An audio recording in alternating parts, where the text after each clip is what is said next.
নমস্কার, কলিজ কিচেনে সবাইকে আরও একবার স্বাগত জানাচ্ছি। আজ আমি একটা হেলদি ব্রেকফাস্ট রেসিপি বানিয়েছি, আর সাথে গাছের বেল দিয়ে একটা শরবত বানিয়েছি।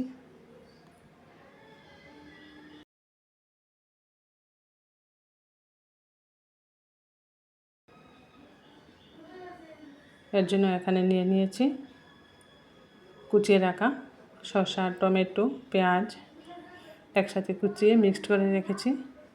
এখানে 2টা সিদ্ধ আলু নিয়েছি, আলুগুলো ছোটো ছোটো পিস করে কেটে নিয়েছি। টক দই, সামান্য তেঁতুলের জল নিয়েছি, অল্প চানা রাত্রে ভিজিয়ে কুকারে 4-5টা সিটি দিয়ে নিয়েছি। চানাটা নরম হয়ে গেছে। আর তেঁতুল জলের মধ্যে আমি সামান্য ধনেপাতা, চিলি ফ্লেক্স, লেবু পাতা দিয়ে দিয়েছি। প্রথমে এই বাটির মধ্যে চানা সিদ্ধটা নিয়েছি। এখানে কয়েকটা চানাকে আমি এইভাবে হাত দিয়ে চ্যাপটা চ্যাপটা করে ফাটিয়ে দিয়েছি। এতে করে মশলাটা ভালোভাবে চানার মধ্যে লাগে, খেতেও ভালো লাগে। বাটির মধ্যে চানাটা নিয়ে এর উপরে দিয়ে দিচ্ছি এই শসা, টমেটো আর পেঁয়াজ যে কুচিয়ে রেখেছিলাম, এটা একটু বেশি পরিমাণেই দিচ্ছি চানার মধ্যে। এগুলো তো এমনি স্যালাড হিসাবে খেতে খুবই ভালো লাগে। সিদ্ধ করা আলুগুলো আমি ছোটো ছোটো করে কেটে রেখেছি। সব আলুগুলোই আমি চানার মধ্যে দিয়ে দিব। একদম ছোটো ছোটো করে কেটে নিয়েছি। আলুগুলো না কেটে হাত দিয়ে ভেঙে ভেঙে দিলেও ভালো লাগে।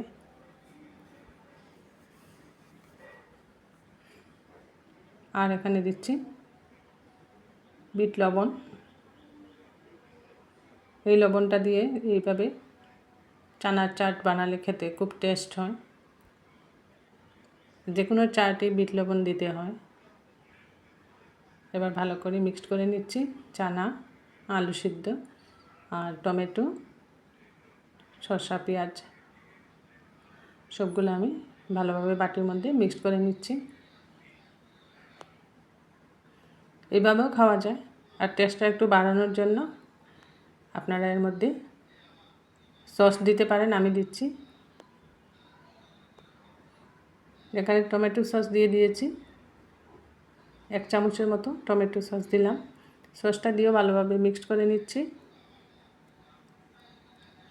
এই ব্রেকফাস্টটা অল্প খেলেই পেট ভরে যায়। ব্রেকফাস্টের জন্য এটা খুবই ভালো, যেহেতু তেলে ভাজা নয়, কাঁচা থাকে সব সবজিগুলো, চানাটা বয়েল করা। এর জন্য এখানে তেঁতুলগুলার জলটা দিয়ে দিচ্ছি। সাথে উপর থেকে চিলি ফ্লেক্স, ধনেপাতা, লেবু পাতা এগুলো আমি দিচ্ছি একটু একটু করে। বেশি লাগবে না, 2 চামচের মতো দিয়ে দিয়েছি। বেশি দিলে বেশি টক হয়ে যাবে। তেঁতুল জলটা দিয়েও ভালো করে মিক্সড করে নিলাম। এবার টক দই এখানে আমি 3 চামচের মতো টক দই নিয়ে ভালো করে ফেটিয়ে রেখেছি। এই টক দইটা উপর থেকে ছড়িয়ে দিচ্ছি। এইভাবে উপর থেকে টক দইটা দিয়ে দিলাম। টক দইটা দিয়েও আবার একবার ভালো করে মিক্সড করতে হবে চানার সাথে। আর সব আলু স্যালাডের সাথে টক দইটা ভালো করে মিক্সড করে নিচ্ছি। খুব সুন্দরভাবে মিক্সড হচ্ছে। এখানে মিষ্টি দই দিবেন না, টক দই ব্যবহার করবেন।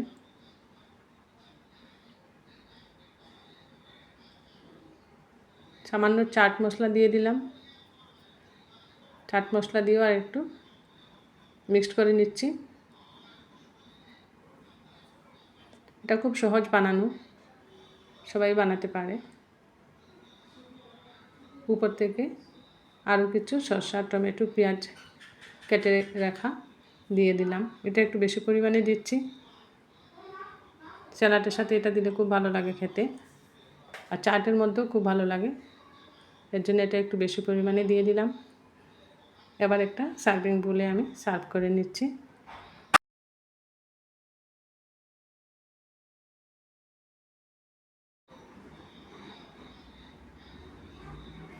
এইভাবে চানার মিশ্রণটা সার্ভিং বলে সবাইকে সার্ভ করে দিচ্ছি। সকাল সকাল এরকম একটা রেসিপি খেলে সবারই পেট ভালো থাকে, শরীরও ভালো থাকে। মধ্যে মধ্যে এগুলো বানিয়ে খেলে খুব ভালো। এর জন্য আজ আমি এটা বানালাম। এটার সাথে কাঁচা লঙ্কা দিয়েছি। আমি কাঁচা লঙ্কা এখানে কুচি করে দিই নাই, এর জন্য কাঁচা লঙ্কা পেঁয়াজ রিং করে কেটে সুন্দর করে সাজিয়ে পরিবেশন করে নিলাম।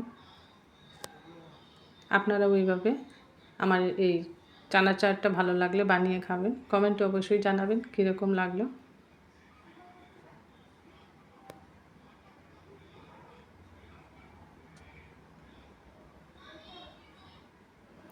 আমার চ্যানেলটা সাবস্ক্রাইব করবেন, বেল আইকনটা টিপবেন, এতে করে যখনই আমি নতুন রেসিপি আপলোড করব সাথে সাথে নোটিফিকেশনটা পেয়ে যাবেন। আর সাথে বানিয়ে নিয়েছি, গাছের বেল ছিল, বেল দিয়ে একটা বেলের জুস বানিয়ে নিয়েছি বা বেলের শরবত। এই যে বেলটা, এই বেলটা থেকে পরিষ্কার করে চামচ দিয়ে ভিতরে সবগুলা শ্বাস বের করে একটা পাত্রে নিয়ে নিলাম। খুব মিষ্টি বেলটা। এবার এই পাত্রের মধ্যে সামান্য জল দিয়ে এটাকে ভালো করে আমি মেখে নেব। এইভাবে ভালো করে বেলের শ্বাসটা সুন্দরভাবে মেখে নেব, এতে করে ছাঁকনি দিয়ে ছাঁকতে সুবিধা হবে জুসটা। এর জন্য আমি হাত দিয়ে ভালো করে মিক্সড করে নিচ্ছি জলের সাথে।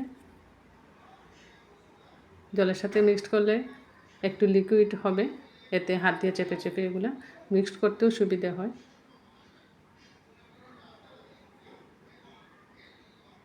দেখুন খুব সুন্দরভাবে বেলের আঁশ, বেলের বিচি এগুলা আলাদা হয়ে যাচ্ছে।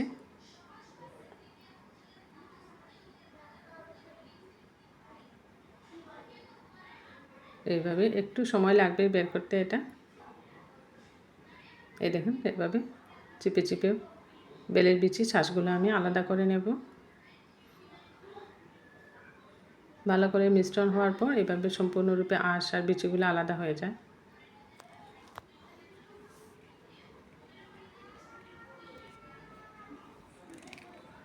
এবার একটা পাত্রে আমি বড় একটা ছাঁকনি নিয়েছি, ছাঁকনির মধ্যে এই মিশ্রণটা ঢেলে দিলাম। এবার হাতের সাহায্যে ঘুরিয়ে ঘুরিয়ে ছেঁকে নিচ্ছি। এভাবে ছেঁকে নিলে জুসটা খুব ভালো হয়, জুসের মধ্যে কোনো আঁশ বিচি কিছুই থাকবে না।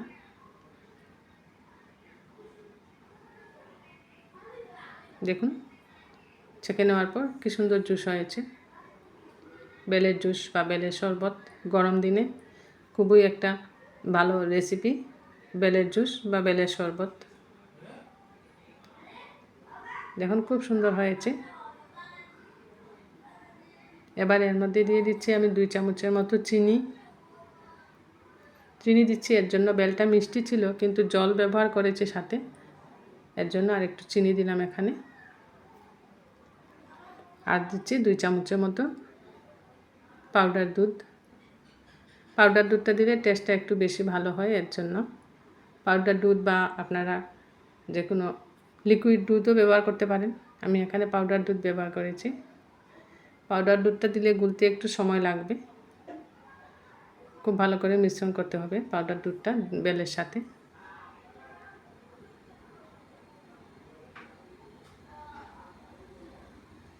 তৈরি করে নিলাম বেলের শরবত বা বেলের জুস।